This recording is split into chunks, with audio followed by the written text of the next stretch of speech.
Hello, everybody. It's me, Kurtis, and I'm here to do another unboxing of an epic collection that's coming up.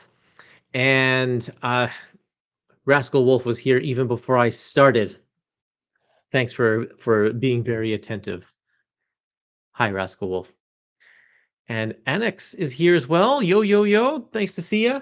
Okay, before we start, and just while we're waiting for a few more people to join the stream, look at what I found on Facebook Marketplace. It's trading cards, but they're all comic book creators. And this set was made in the 1980s by my friend Dean Mullaney when he had a comic book company called Eclipse Comics. They made a number of trading card sets, and they were weird trading card sets. Like there was one about the Bush administration, and one about the Iran Contra scandal, and another one about celebrities who have AIDS, and another one about the old African American baseball players, and it's just weirdo sets like that. But this one I like the best because it's comic book creators. So you have a picture of them on the front as they looked in the 1980s. When did this set come out? 1992 actually. So this is 1992, and then a biography on the back with a little picture of some of the work that they did, including the spirit, because this is Will Eisner, of course.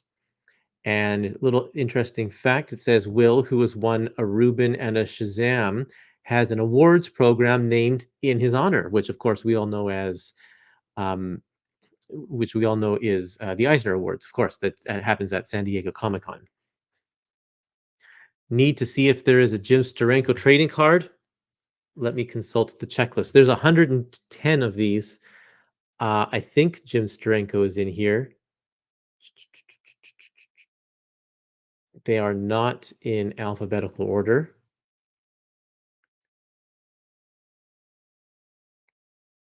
Boy, this is a really interesting live stream as I'm looking through this.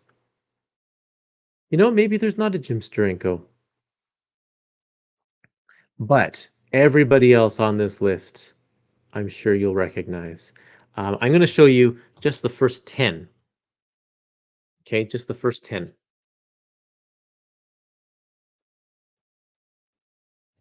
So, yes, Will Eisner, of course, we saw that already, um, with the spirit on the back. And it tells you if he's right handed or left handed. Will Eisner is right handed.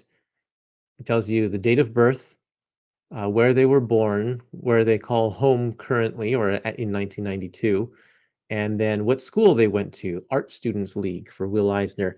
Card number 2, Wally Wood, the great Wally Wood, who is famous for EC Comics, and he did the Daredevil. He designed blue costume, the red costume for Daredevil. And there's one of his EC drawings on the back. My camera doesn't like to focus in very much on close up. Wally Wood. Okay, we'll get to an epic in a second. I'm just showing off these cards just for a sec. This is Gary Quespiz. This is one of the artists that I don't recognize very much, but he apparently did a lot of work for Marvel and DC. Um, Conan the Barbarian, A Savage Sword of Conan. He worked on Marvel's Crazy magazine in 1982, and he also did work with Eclipse with Dean for Airboy and the Scout related series New America. There you go, 1992. Walt Kelly, famous for his comic strip Pogo. Dean was a big fan of Pogo. Through Eclipse, he published some old Pogo comic books. Don Rosa, who you know as famous The Life and Times of Uncle Scrooge, and that would have been before he was doing Uncle Scrooge, but I don't think he had done the Life and Times at this point yet. But he has a picture on the back of his own comic strip called, what was it called? The Pert Willoughby Papers from the 70s.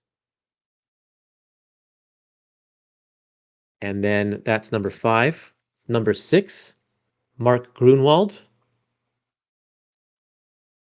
course, the famous editor from Marvel Comics, and writer and penciler and colorist. It credits him on the back. He was right-handed, and it has a picture of him on the back from the TVA, perhaps, Mr. Mobius.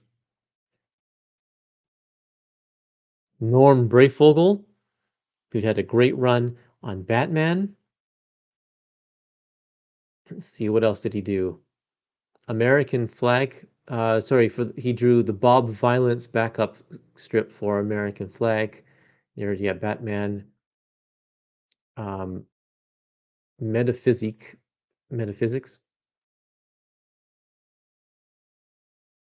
There he is on the back. That's number 7. Number 8 is Jim Shooter. I'm only doing 10 of these, so if you're wanting the epics, just hang on tight. Jim Shooter, writer, penciler, editor, publisher, right-handed, and there are some of his drawings of Marvel superheroes on the back. Of course, he is known for his editing work with Marvel Avengers and all of that new universe. Steve Rude, who did a comic strip called Nexus, with Mike Baron, and did let's see, World's Finest, Mr. Miracle, Teen Titans, a whole bunch of stuff. Steve Rude.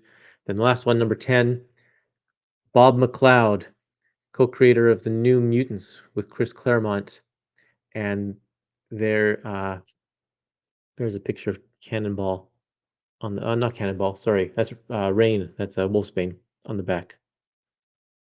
So that's the first 10 cards. There are 110 cards in this set. Really, really cool. I'm so happy to have this. It's really neat to see. Great piece of history. Great snapshot of what comics were like in the 90s. So, okay, should we open up a box and see what's inside? Thank you for indulging me a little bit. Can't wait to see what epics we get to see tonight. Okay, here's the box. Use my knife.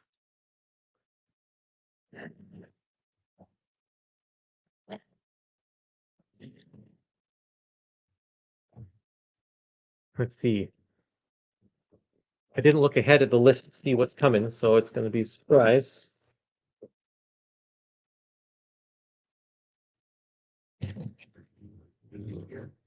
Two books in here in this box. The first is a reprint of Captain America Epic Collection. What is this? Volume 16, Streets of Poison. This is a reprint because the other one has been out of print for a while. This is one of the earlier Epic collections that came out for Captain America. And let's see, collects Captain America 372 to 386 plus annual 9 and 10. Captain America joins the war on drugs. This this is the Ron Lim. So this is the middle of Mark Gruenwald's run, and with Ron Lim doing a lot of the artwork. Let's have a look inside here.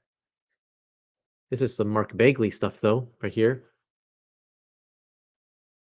Early Mark Bagley. This is 1990 and 1991. So he'd be moving to Spider-Man shortly after this, I think. No, it would have been at Spider-Man already, right? Because Maximum Carnage is 91. Must just have been branching out a little bit. And let's see here. There's Nomad. Battlestar. Um, it's been literally years now since I've read this one because I read it when it first came out, and I don't remember much about it at all, actually. I don't know if that gives you a hint of the strength of the content, but um, this middle run of Mark Gruenwald it was good still. I still enjoyed a lot of this. I remember enjoying it when I read it. Um, and Ron Lim's always a strong penciler. I enjoy his work, especially on Silver Surfer.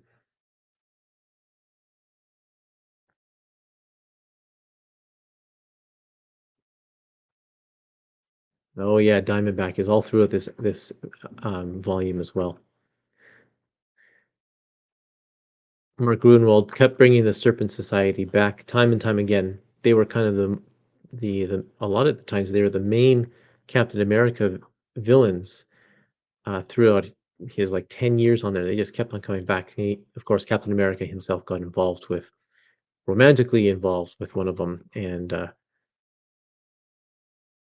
some of that seen throughout this volume here. Okay, doesn't look like there's anything different. There's the Serpent Society in general.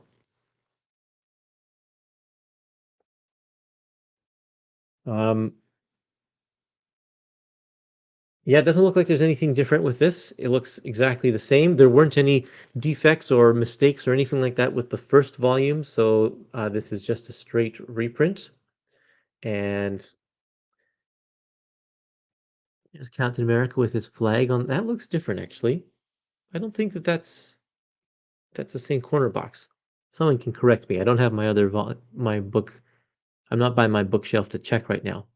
Someone can tell me if that's the same corner box. Okay, now for the new Epic Collection,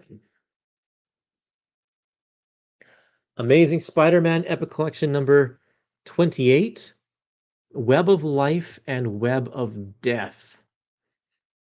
This is volume 28 of the Spider-Man Epic Collections. This is the furthest one so far. It stretches into 1995. In fact, all of the comics in here were originally published in 1995. This is a doozy. Web of Spider-Man 120 to 123, Spider-Man 54 to 56, Amazing Spider-Man 397 to 399, Spectacular Spider-Man 220 to 222, Spider-Man Unlimited 8, Spider-Man Funeral for an Octopus 1 to 3, and Spider-Man The Clone Journal.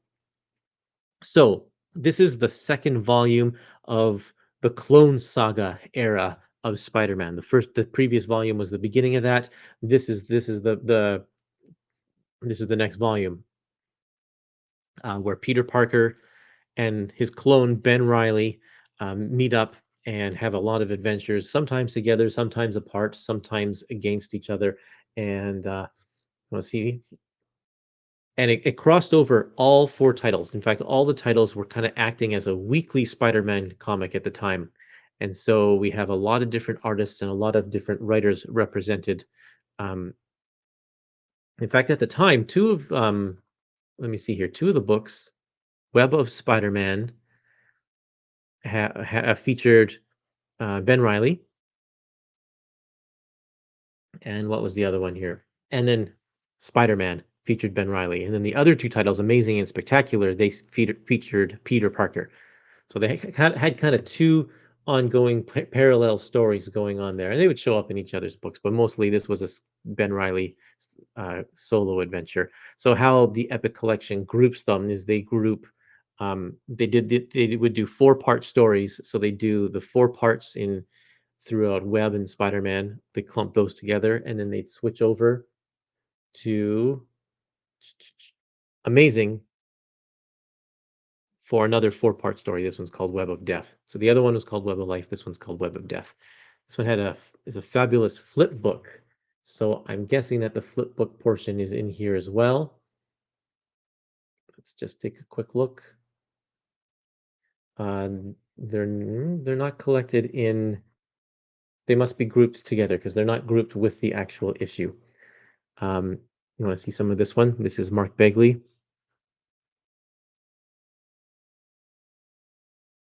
Wow, that's a backwards Sal Buscema type pose right there.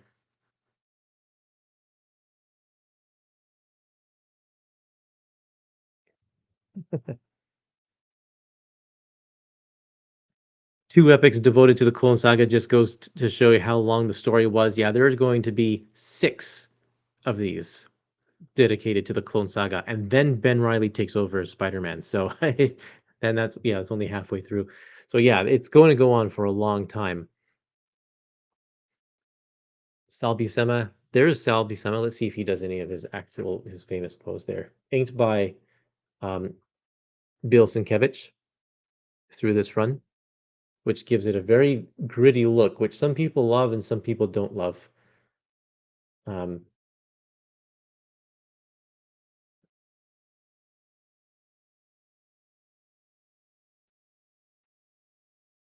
I don't know about you, but I really like Mark Bagley. He's kind of the Spider-Man artist for me. He's the guy that was on the title when I was really heavily getting into collecting Spider-Man comics, and then I went over to Ultimate Spider-Man with him as well because I wanted to follow his career, and it was just awesome. So this one has the infamous Spider-Man issue 400, which is infamous for a number of reasons. It's the same corner box on cap. Okay. It just looked like it was like further out. Maybe it's cropped differently or something. It looked a little bit different. Spider-Man Unlimited number 8. Let's see. I think this issue is just one whole story. Looks like they're using the same files as uh the old complete collections or the complete epics because I don't know if you can see there's a little bit of moray happening on the in the backgrounds. I know it doesn't show up on the camera very much.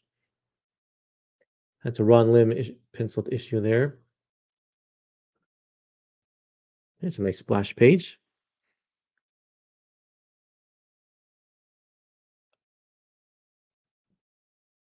Another nice splash page. Some pretty good stuff in here.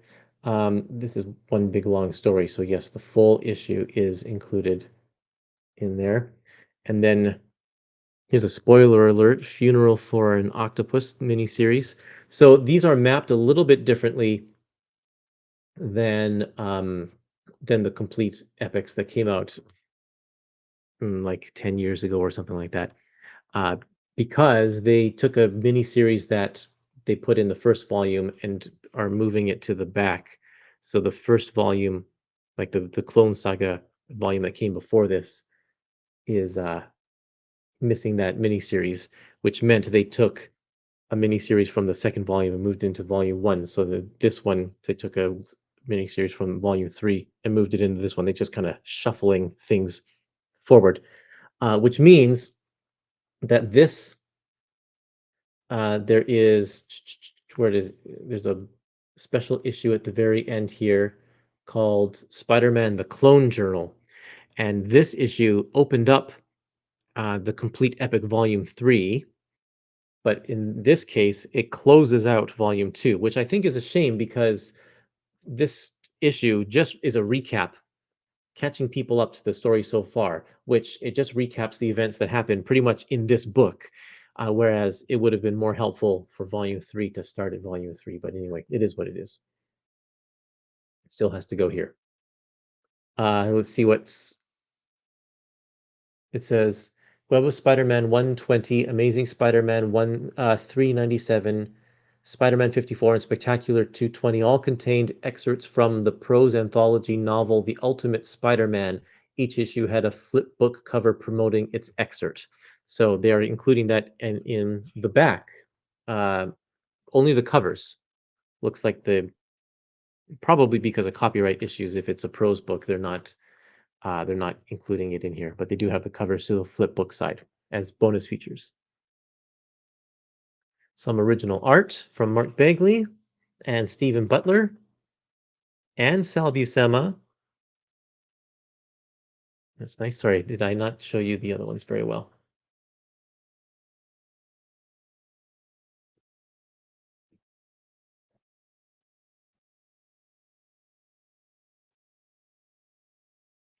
And who's that one?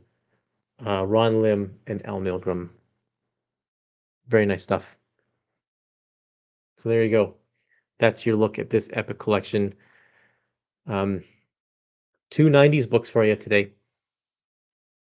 We had uh, this one here, which has the same cover as the complete epic. They didn't choose a different cover. They wanted to keep the same one. And then we have this one here, the reprint Captain America, Streets of Poison, both from the 90s.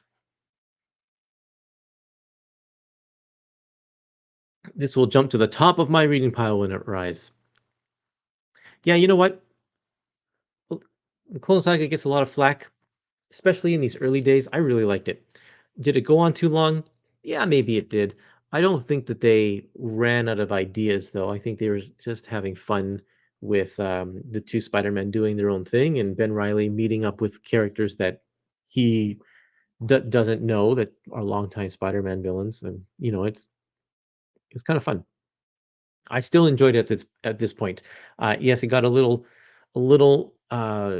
carried on a little too long a little bit later, but then once Ben steps into the Spider-Man role, I liked it again at that point. So there you go. That is that's all I have to show you today. When are these books coming out? That's a great question. This is going to be the first week of November. Um, let's see here. Forgot to pull up my spreadsheet.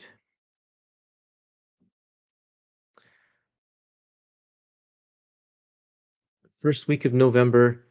Um, that's the 5th, November 5th. And this is Epic Collection number 402.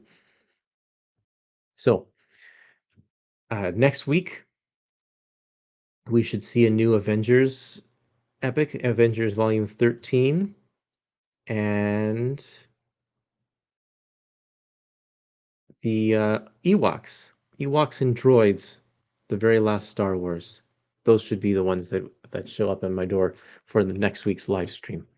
There you go. Thank you very much, Ultra Mega Nicola. Okay, hit the like button, folks. Like and subscribe. Yeah, that's great. If you can do that, if you would take a second just to hit that like button, that would be very favorable. Just 1 month left for DC Finest. Are you guys excited? Yeah, I am excited. I've pre-ordered my books, and I'm waiting for them. Going to wait for them to arrive and see how it turns out. I'm very excited for these, for that line to start. Maybe not that excited because I am running out of room and it's going to be very expensive, but we'll see how it goes. Um, but in the meantime, got some new reading material. It's been a long time since I've read this content, so I might let it sit for a bit while I catch up on some stuff that I haven't read before. Okay, there you go. That is our epic live stream for today. I hope that everyone's having a great evening, and I'm going to leave you with that. Thanks, everybody, for checking out this live stream, for being a part of this great community, and let me uh, let me see. What do I need to say? Go visit uh, my Facebook group if you haven't already. Just search for Epic Collections on Facebook, and then follow me on Facebook, Instagram, Twitter, or X, and TikTok. And I have a Discord channel if you look for me there. I'm sure James will, if you're watching. I don't know. I haven't seen James yet, actually. Maybe I caught him on one of those rare occasions that he's not at his computer. He's not going to put all of the links in the chat for me. But anyway, thanks, everybody. Take care.